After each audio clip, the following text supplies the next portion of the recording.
민주주의의 꽃은 선거입니다. 선거의 치열함은 민주주의에서만 나타나는 현상입니다. 보수 우파들이 자유를 외치며 수호하는 것은 선거를 통해서만 증명과 검증이 되는 겁니다. 사회주의 국가에서는 투표는 한낱 형식에 불과합니다. 치열함 없이 개표 하나마나 100% 승입니다. 그래서 사회주의 선거는 형식적으로 치르는 것이라는 수식어가 붙습니다. 그런데 기이한 현상이 대한민국에 일어나고 있습니다. 자유민주주의를 외치는 보수 우파, 잘 나가는 민주주의를 한 번도 경험하지 못한 나라를 경험하겠다며 자꾸 북쪽 지향 현실을 끌고 가는 좌파, 세계인들은 누가 봐도 정상적이라면 자유우파의 승리로 보는 것이 당연한 결과값이라고 봅니다. 그런데 기이한 현상은 좌파가 자꾸 우세해지는 현상이 일어나고 있습니다. 그건 왜일까요? 많은 원인 중 가장 큰 요인으로 단호하게 말을 할 수 있는 건 좌파는 피아식별에서 완승했다고 보면 됩니다. 다시 말해서 좌파들은 이미 자기 편을 정확히 인식하고 전쟁을 치르는 것이고, 우파는 자기 편을 구분 못하고 움직이는 건 전부 총을 쏴서 죽인다는데 그 차이가 있습니다. 죽이고 나니 내 편이더라. 어두워서 구분 못했다. 꼭 적의 색깔 같았다. 아군을 죽이고 나서 푸념하는 말들입니다. 황교안 대표님, 영화 대부가 생각나는군요. 대부가 막내 아들에게 이런 말을 합니다. 내부적으로 적이 있는데 그걸 구분하는 방법을 알려줍니다. 너에게 분명히 적과 만나서 협상을 하도록 하는 자가 나올 것이다. 그가 바로 배신자다. 대부가 죽고 장례식장에서 아버지 말씀처럼 최고의 참모 중 한 사람이 제의합니다. 만나서 협상하자고 합니다. 협상 자리를 마련하겠다고 합니다. 얼마 후 그를 둘러싸고 차에 타라고 하니 그는 뒤돌아보며 말을 합니다. 예정을 생각해서 한 번만 용서해주면 안 되겠느냐고. 결국 용서란 없었습니다. 선거 한 달 남았으니 방법적 결론은 긴 말 필요 없습니다.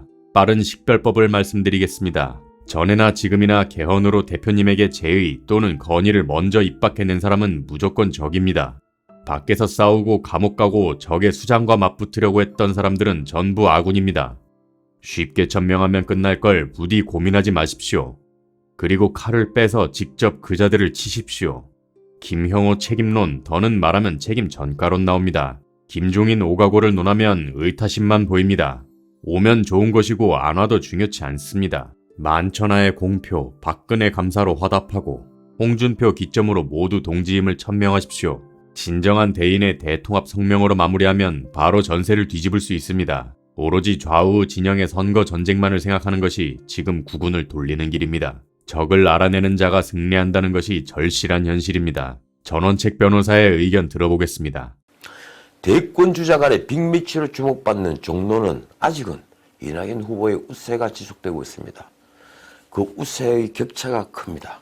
3월 1일과 2일 한국 리서치가 조사한 결과는 49.6% 대 27.7%로 오차 범위를 한참 넘어서고 있습니다.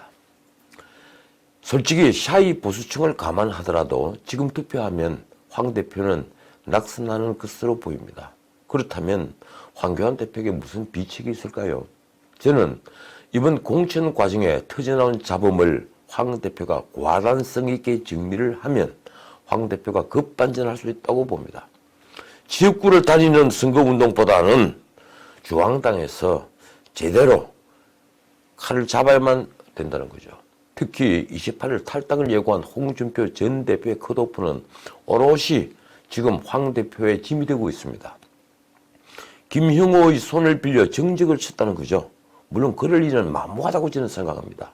그러나 홍 전 대표의 양산 컷오프는 민주당 김두관 후보에게 무혈 당선의 기회를 주는 것으로도 비춰져서 많은 보수층들이 고개를 갸웃거리게 만들고 있습니다.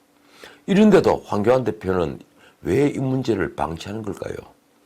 자신은 모든 걸 희생할 수 있다는 걸 보여줄 때 길은 훤하게 열린다는 진리를 좀 알았으면 합니다.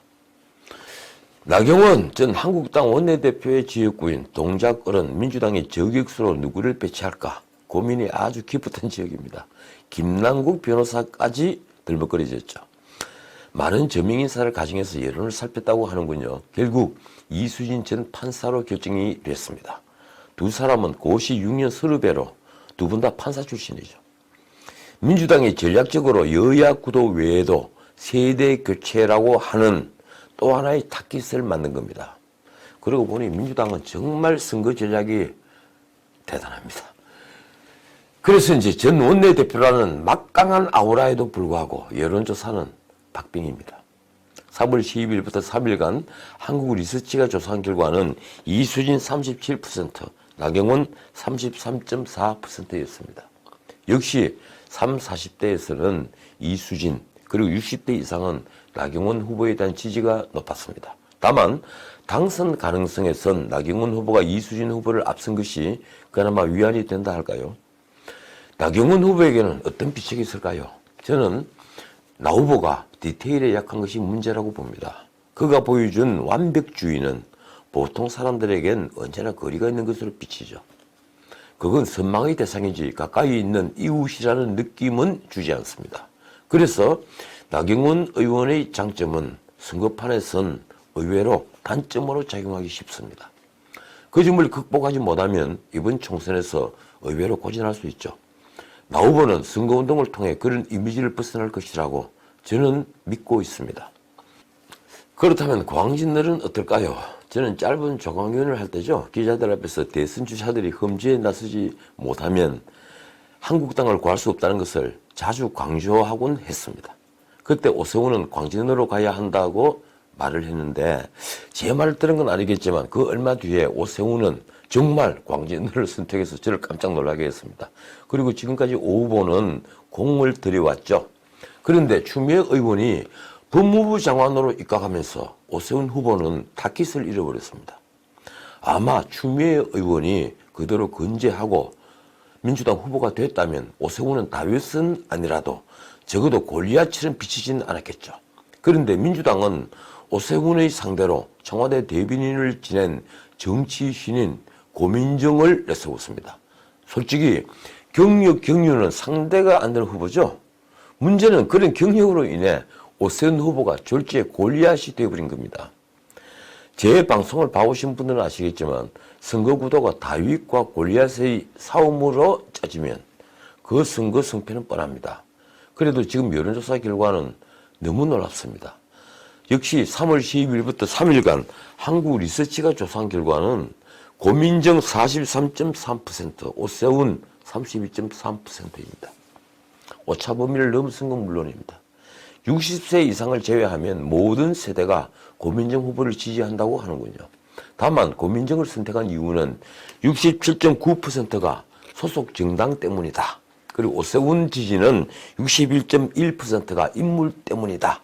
이렇게 답하니 오 후보의 열세는 다분히 지역 특성 때문으로 보이고 이건 노래가면 극복할 수 있죠. 그렇다면 역전의 기회는 있다는 얘기입니다. 제가 오 후보에게 고언을 하자면 귀족적 이미지를 하루빨리 벗어던져야 한다는 거죠.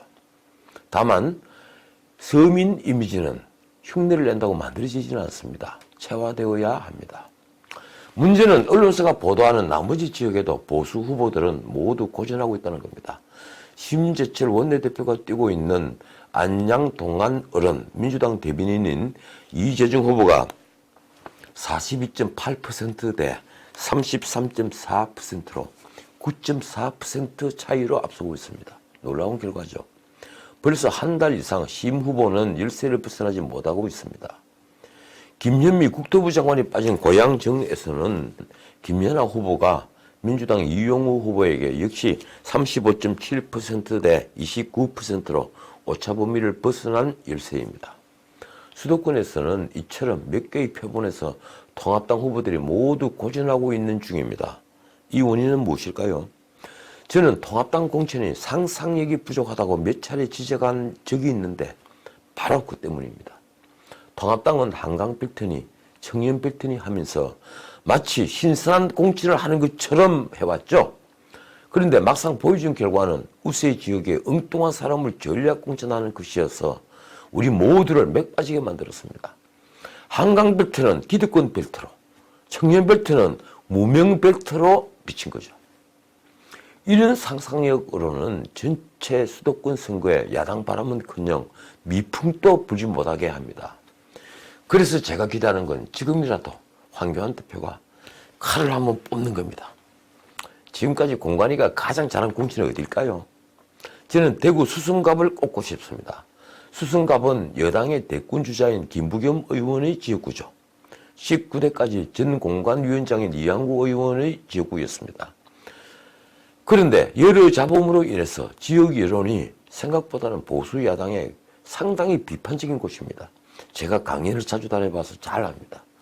이번에 공관위는 수성거리 지역구인 사선의 주호영 의원을 지역구를 옮겨서 수성갑에 공천했습니다. 지난 선거에서 수성을 공천을 받지 못하자 주호영 의원은 무소속으로 나가서 당선된 뒤에 다시 복당했죠. 그래서 이번 공천 결과가 상당히 주목됐는데 공관위의 결정을 보면서 저는 무릎을 쳤습니다. 물론 수성갑에서 뛰는 예비 후보들도 있었지만 김부겸 의원을 이기기 위한 공천으로는 주 의원이 제 생각으로는 적격이기 때문입니다. 게다가 그 선거에서 이기면 주호영 의원도 명실상부한 차기 주자로 발돋움할 기회가 생길 수 있으니 주 의원으로서도 나쁜 결과는 아니었습니다. 여론조사 결과는 주호영 후보가 김부겸 후보를 37.3%대 32.1%로 앞서는 것으로 나왔습니다. 당선 가능성도 주호영 후보가 앞섰습니다. 그래서 저는 황교안 대표가 마지막으로 이런 상상력을 제발 좀 발휘해 주기를 기대합니다. 문제된 공천을 과감히 취소하고 바로잡는 것만으로도 혁신으로 비칠 테니 황 대표 스스로의 이미지를 바꿀 수 있는 더없이 좋은 기회이기도 합니다. 제가 드리는 고언은 바로 이것입니다. 한강을 지키려면, 아니 한강을 수복하려면 칼을 빼십시오. 그게 전체 판도를 바꿀 수 있습니다. 자, 오늘 1분 여기까지입니다. 아침에 2부를 올려드리죠. 창밖에 봄은 와 있습니다. 지금까지 진은식이었습니다.